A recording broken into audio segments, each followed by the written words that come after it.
Hey, I'm Corwin, and today I'm gonna finally find a good spot for my drill press.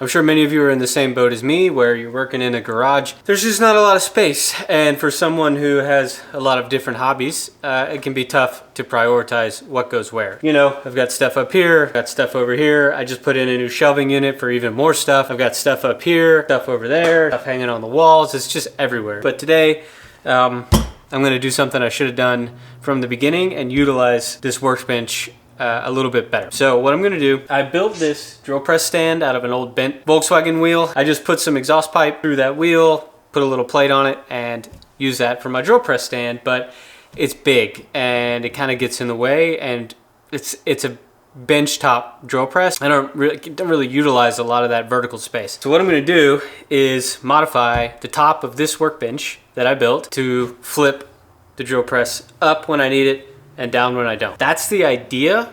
First thing I gotta do though is clear this workbench off, get that drill press over here, and see exactly where I want it to go. Okay, so I came up with two options here. You can see this guy sitting on the left side. I've got it all marked out where I would make my cuts, got the center found for where I'll mount the drill press. But I also wondered about over here, just thinking that maybe this left edge doesn't provide a lot of stability, because if I mount it here, the vise is gonna have to mount on the underside. Now the latching mechanism that I've devised in my head should be enough, and I'm going to reinforce the underside of this workbench with some 2x4s. So I feel like the advantages of it being here with the added space just horizontally outweigh maybe some of the stability of it being over here.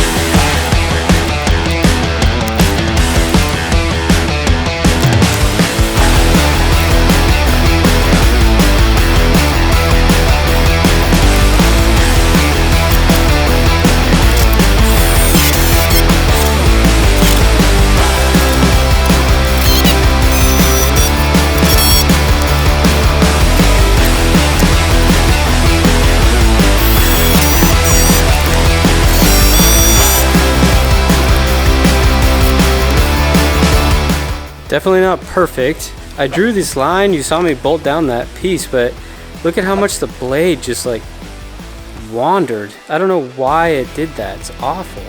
It's kind of annoying. I'm gonna have to go back and make another cut on this, whatever.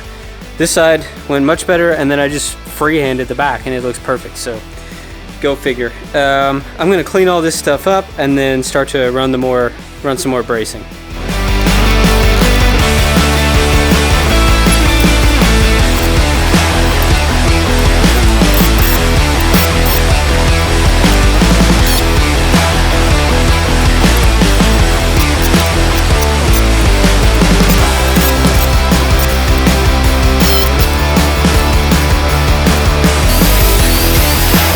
Frame is done. Had to do a little massaging, but you can see it just slides right in here. I'm going to take 1/2 of the plywood, put it on top, bolt it down, and then drill for the holes so I can get this thing to rotate.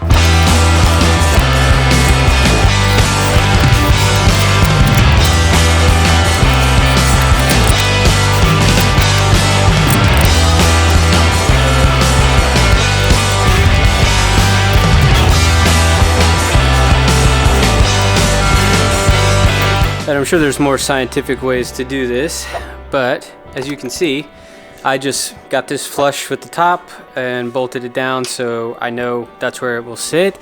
And then under here, I've just got the centers marked out there, and I will drill a pilot hole and then a Forstner bit to get the pipe to fit. So that should, well, fingers crossed.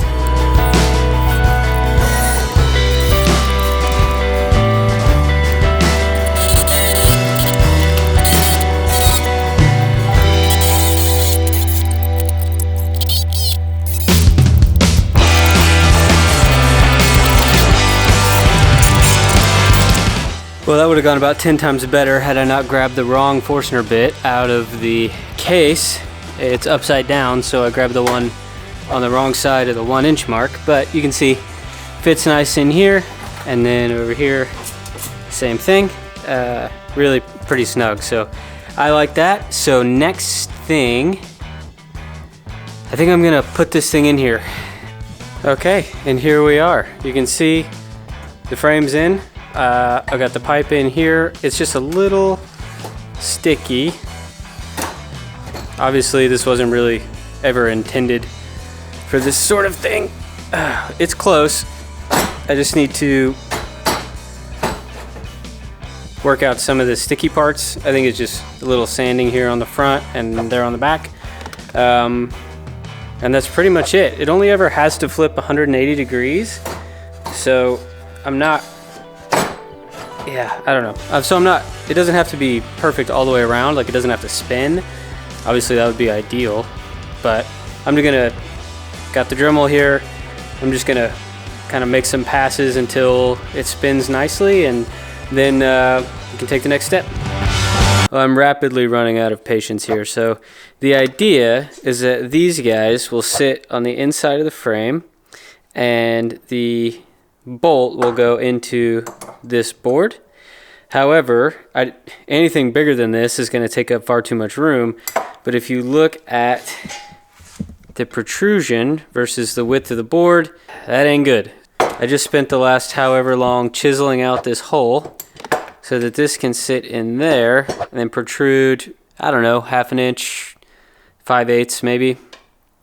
So now it'll fit right in there. Obviously I haven't drilled that hole, but you get the idea. I really don't want to continue doing this tonight. This is not fun. Day 2. Okay, and here we have most of the rotating mechanism. So I have no idea where this guy went. It's around here somewhere, but anytime I do work like this, it's just a complete mess. So I added a washer in between here just to help with the spacing, which did wonders. But that means I need to recut these pieces that go across the front. No big deal. I'll just measure, cut those, and then screw them in real quick. And then I'll put the bottom on so that I can start working on the latching mechanism. You'll never guess, but I screwed up. There's no way to mount these things. I put them a board's width in, because for whatever reason I was thinking this outside board was going to sit in. I don't know. I guess I'll just have to make a little spacer that sits here I can screw these into. It's not that big of a deal. It's just really annoying. The other thing, I set these, when I drilled these in, I set them to level with the level, but the the desk isn't level. So you can see there's a big gap here, kind of a little gap here, and then up here is just about flush. So I got some shims, and I'm gonna just shim it back flush on the top. Really, really annoying.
I don't even really know what to say about this. It might be the smartest or the stupidest thing I've ever done.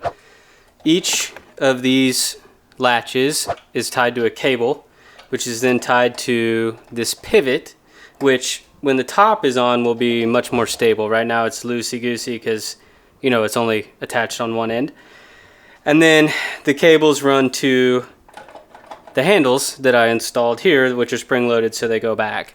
So you can imagine, like, this is the cable that goes to the handle, as this spins. Shit, I don't know if I can do this with one hand. There you go. You can kind of see, because it's pivoting because the top's not on, but as this will pull, this handle will pull this bolt, and it'll pull these two, but at the same time, since it's pivoting around this centerpiece, this will kick this way and pull these two out. I just did it on accident and the whole damn thing fell through. So it works mostly.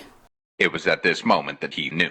He f***ed up. Okay, well, that was one of the worst days out in the garage I've had in a long time. Although, in theory, this seems like a good idea, it simply doesn't work. One of the reasons for that is my own stupidity. Not this past weekend, but a long time ago. You see, this workbench isn't square with the wall. It didn't really need to be. The wall's not square.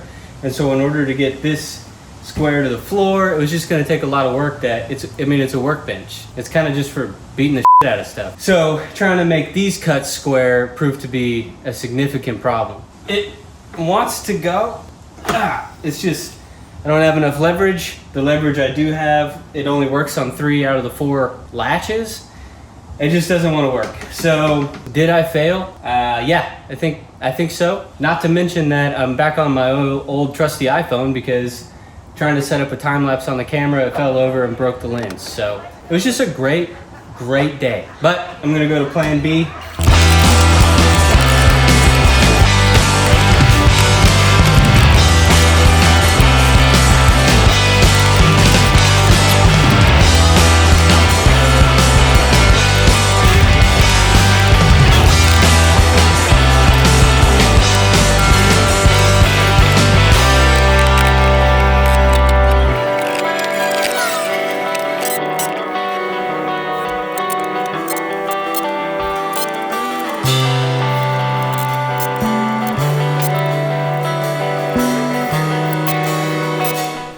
Okay, so this actually works really well. Pop this guy out, pop this guy out. You see it spins, and then when I'm ready, locks in there and locks in there. Not bad. Does this work? Yeah, it works great. Everything disengages and engages like it should. Am I happy with it? No. The biggest problem is that this stuff is just never gonna line up. You can see I've got a 1/4 inch over here. This is almost above the right side. Back there it's closer to 1/8 of an inch. And if you flip it around, it's just the exact reverse. I'm also not sure, I mean, it's pretty sturdy, but with a vise on it, I don't know. On to plan C.